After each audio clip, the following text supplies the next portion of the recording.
Al-Halaqi voices appreciation for Iran's stand in solidarity with Syria and its army and people in their struggle against the armed terrorist groups.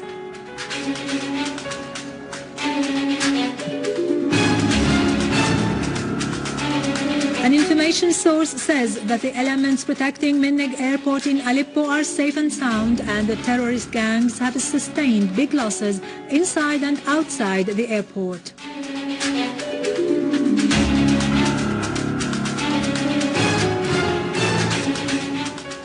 Al-Maliki warns against the danger of the terrorist gangs on Syria.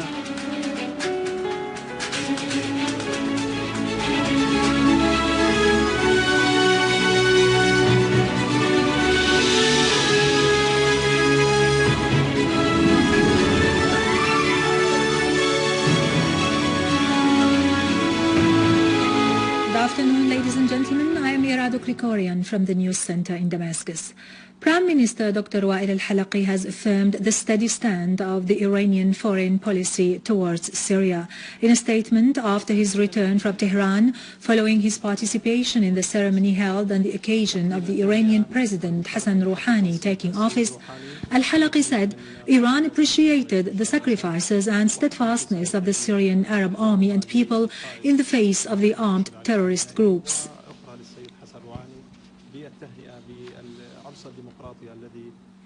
An information source has affirmed that the elements protecting Minnegh Airport in Aleppo are all safe and sound, and the terrorist gangs have sustained big losses around and inside the airport. The source added that the airport is void of military equipment and aircraft. He added that the heroes of the armed forces at the airport and in the region surrounding it are courageously fighting the terrorists. In Homs, our armed forces continue to advance in Bab Houd neighborhood in the city. They intercepted an attempt by a terrorist gang to infiltrate in the direction of Al-Walidiyya school in the area, killing and wounding several armed men. In the governorate's suburbs, the army destroyed a missile launching podium near Al-Makramiya village in Al-Mishrfe district. It was used by the terrorists to launch missiles against Homs. Several terrorists were eliminated during the operation.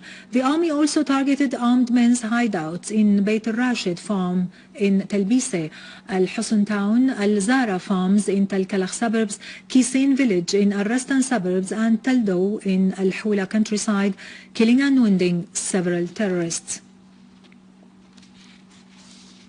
In Daraa suburbs, our armed forces killed and wounded several terrorists after targeting their hideouts and gatherings in Tsil, Tafas, Shabraq, Al-Abdali, Busra al-Sham, Al-Hrak, Mzayrib, Al-Harra and Nawa. They destroyed their weapons and criminal tools. The army also dismantled 2 explosive devices, 5 landmines and a number of armored shells downtown Daraa.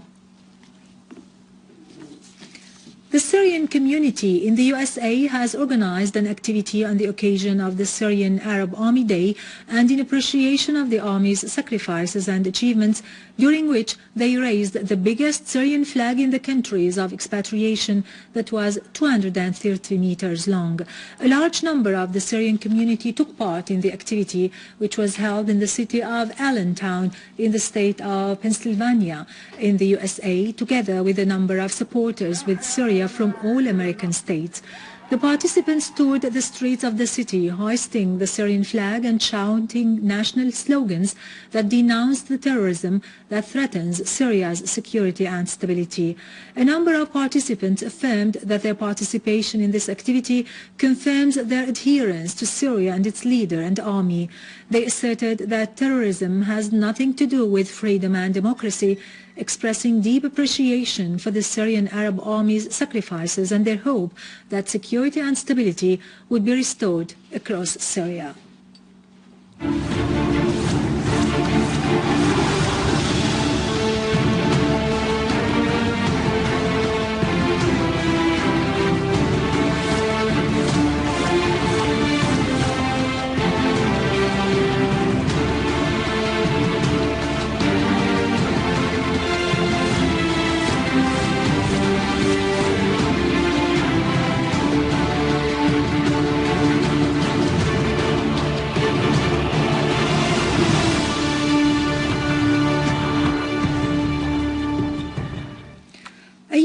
report revealed the difficult conditions of the displaced Syrians, a thing that reaffirms the reality of the refugee camps that are based on political exploitation and trafficking.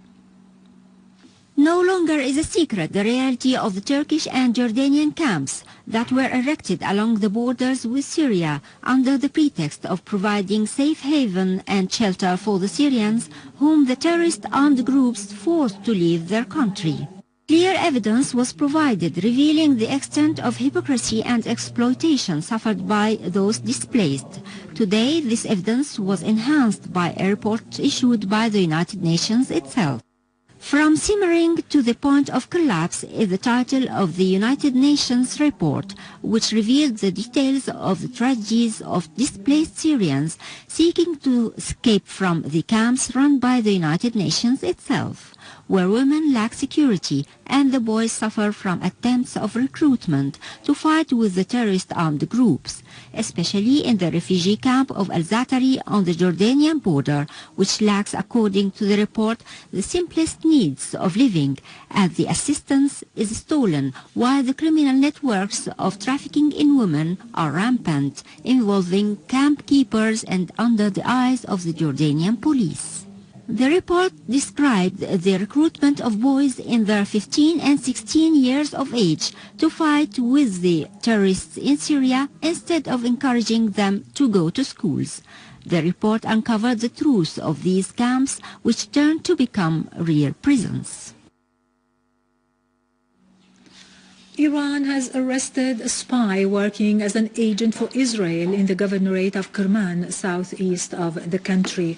Head of Iran's Revolutionary Court in Kerman said the spy was working in trade in Southeast Asia, and while he was on a trip pretending that he was a tourist to Thailand, he gave information about Iran to an intelligence officer at the Israeli embassy in Bangkok. The Iranian official pointed out that the detainee was planning to gather information in the fields of economy, geography and mining in Kerman to present it to the liaison Israeli agent, but he was arrested before doing so. Iraqi Prime Minister Nouri al-Maliki has warned against the danger of the terrorist gangs who threaten Syria's unity and social components. In a statement published on his website, al-Maliki called for recruiting all potentials in order to defeat the project that aims at planting sedition in the region. He affirmed that the Iraqis will confront the terrorists and all those who cooperate with them.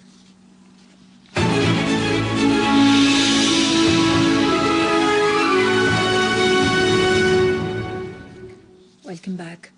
Cairo airport authorities have arrested 2 Al-Qaeda terrorists upon their arrival from Turkey. They had 4 suitcases full of Al-Qaeda flags, guns, military uniforms and binoculars, in addition to faked passports and a currency forging device. On the other hand, Egyptian official sources ruled out any change in the country's policy, which was started on the 3rd of last July, or any alternative to the step of getting the Muslim Brotherhood supporters stop their sit-in. The sources affirmed the need to implement the roadmap outlined following the June 30th revolution.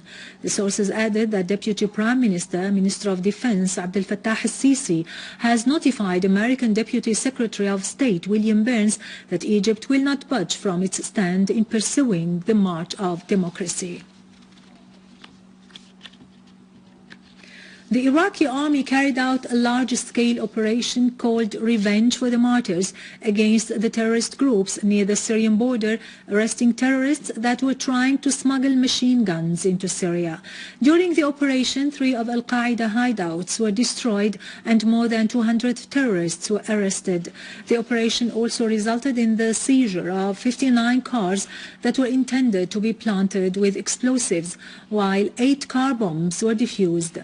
The Iraqi army also discovered a cache of weapons that contained more than 100 mortar shells and destroyed 200 tons of chemicals. Iraqi army also killed 9 of the leaders of the so-called Islamic State in Iraq and the Levant. Finally, in Yemen, 4 terrorists from Al-Qaeda were killed in a raid by a drone plane in the region of Ma'rib, east of Sana'a. Yemeni sources said that an American drone fired 4 missiles and destroyed a car carrying the 4 terrorists, killing them all. The New York Times said that U.S. drones, which are launching raids in several countries, take off from an airbase used by the CIA in Saudi Arabia, which allowed the CIA to use it under one condition, that the U.S. administration keep the secrecy of its work there. With this, we end our news for today. Thank you for watching. For more details about Syria and the region and to view this bulletin again, you can always visit our website in English, syriaonline.sy. Now to latest business and market news with Nariman Qassam, but after a short break.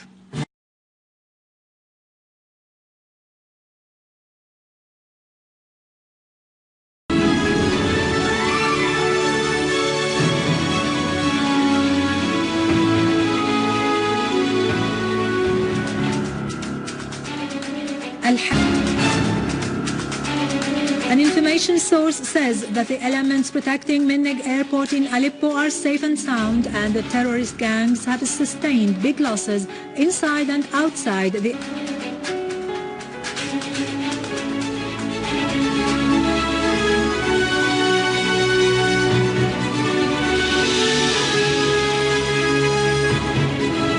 airport.